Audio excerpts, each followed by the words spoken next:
Vďaka mojej žene Janke som si uvedomil, že jednou z najvyšších foriem slobody, ktorých sa dá dosiahnuť v tomto už aj tak dosť znásilnenom svete plnom zákazov, prikázaní a všeobecného odtrhnutia sa od prirodzených princípov žitia, je mať vlastnú zem, skrátka vlastný pozemok.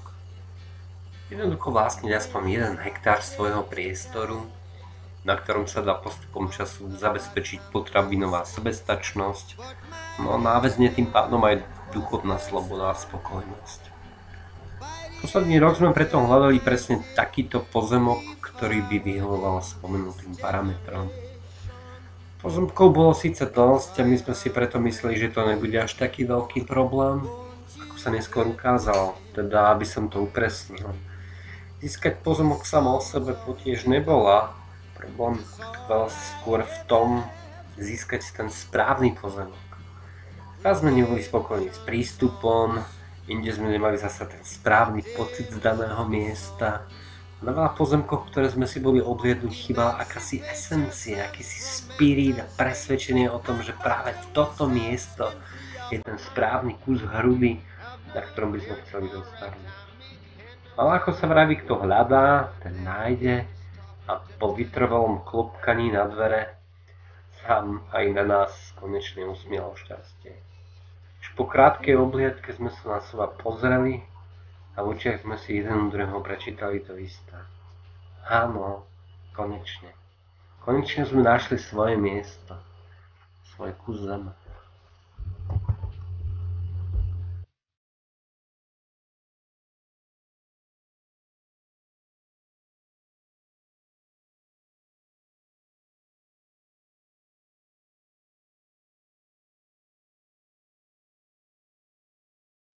Začínam sekať krovie a bude to takýto vchod a tuto začne, tu je vysekaná veľká lúka, pôjde asi ešte 10 metrov za ten strom tam a tu bude chatka.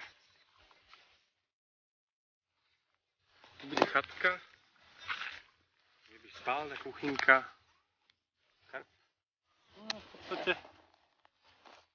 taká meditovňa.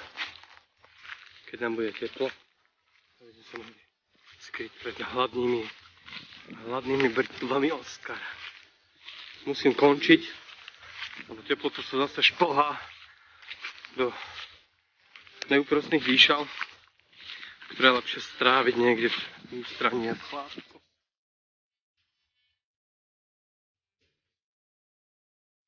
No a takto sa tu lopotíme s altánkom, ktorý v podstate je len taká prechodná búda zatiaľ, ktorá bude slúžiť ako ochrana pred vetrom a dažďom. Bude sa vnútri variť, treba zrezať nejaké drevá, takže už potom na tú chatu. Takže toto je čisto iba takto pozbuchané niečo, čo sa aj tak postupom času asi spáli, lebo tento altánok tuto vietor si dal, snáď vyhral takým spôsobom, že ako je tam vidieť, to už je len otázka fakt prvého veterného dňa, ktorý príde a odfúkne to jak malinu. Takže náš tábor v podstate vyzerá maximálne pracovný.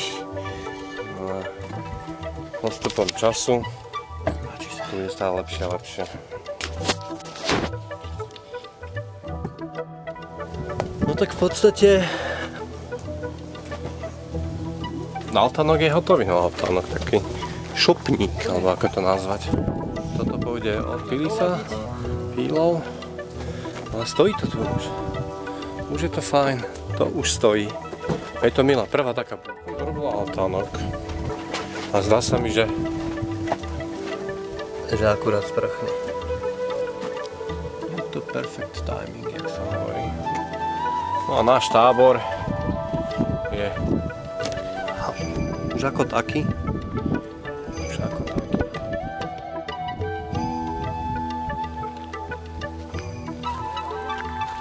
To je voda. Toto je naša kadibúda. Náš chemický záchod.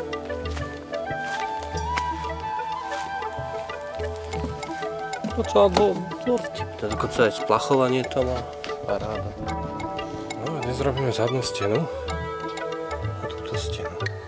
No to samozrejme vyzerá veľmi divoko, surovo pozliepané, ako búda v Smížanoch, v spišských Vlachoch, ale keď sa v podstate sem dá táto plávajúca podlaha na steny, tak to bude dobre vyzerať. O čo hlavne ale ide?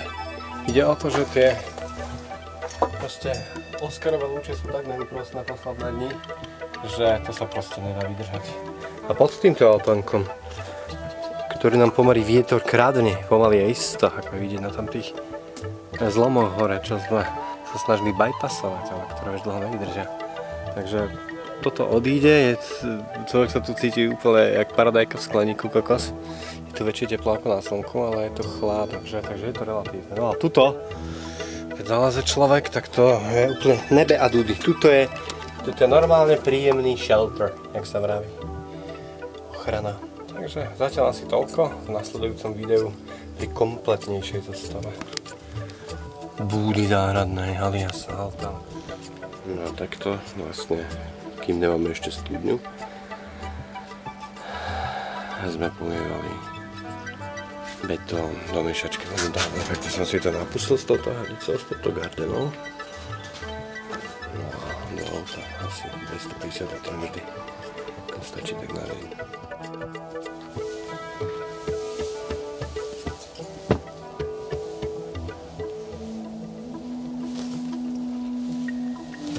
Deti moje. Tak toto je chlap, ktorý robí jak drak cez deň a do 3:30 četuje, dokedy baterka vystačí na počítači.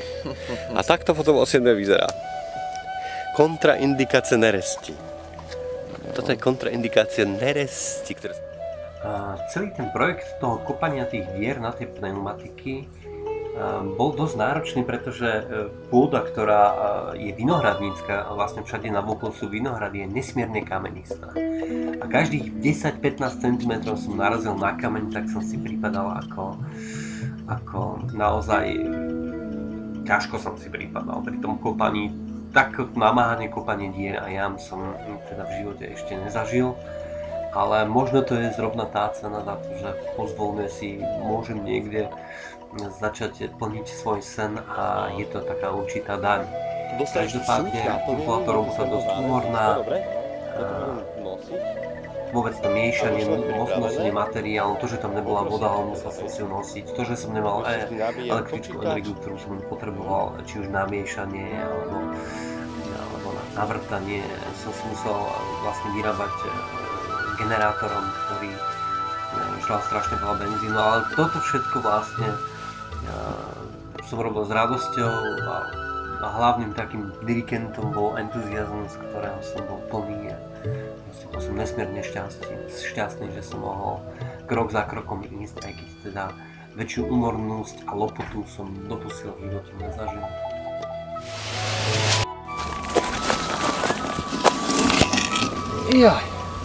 No, tak v zásade sa jedná o to, že keďže stavba v extraviláne nemôže byť spojená so zemou, ale musí byť rozoberateľná, tak som sa rozhodol, že spravím celú platformu, na ktorej bude stať slámeno-hlinený domček na dvoch pneumatikách, roxoroch, na ktorých potom náväzne budú navarené účka.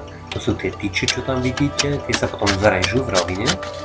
Navaria sa na ne také účka a na ne potom pôjdu vertikálne veľké trámy, na ktoré potom horizontálne príde prvá vrstva dosiek, ktorá bude vlastne tvoriť samotnú platformu.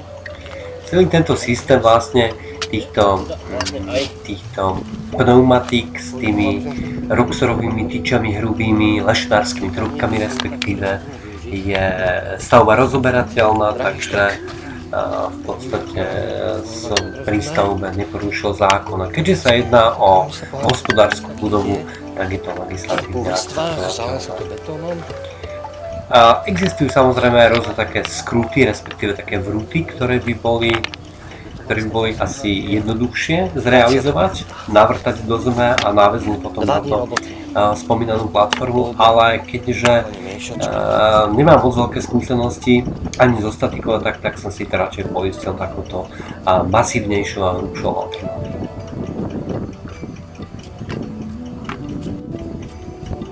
Je pravda, že najprv zo začiatku som mal z takejto alternatívy dosť aj obavy, no ale keď som sa potom poradil aj s ľuďmi, ktorí majú skúsenosti a ktorí mi vysvetlili, že aj keď veľká hmotnosť celého toho projektu, ktorá bude na tej platforme sedieť, aj keď veľká teda tá hmotnosť, ale predsa sa rozloží pravidelne vlastne na každý jeden ten stĺpik, takže ten samotný nápor by nemal byť až tak problematický. Samozrejme sa to ukáže časom, bude to samozrejme dosť drahá skúsenosť, pokiaľ by to nemalo byť tak, jak predpokladám, že by to byť mohlo, ale sviet nepatřil nikomu, kto nebyl hráč. Každopádne je to preexponované, takže vydrží to aspoň tretinu viac hmotnosti, ktorá je v pláne.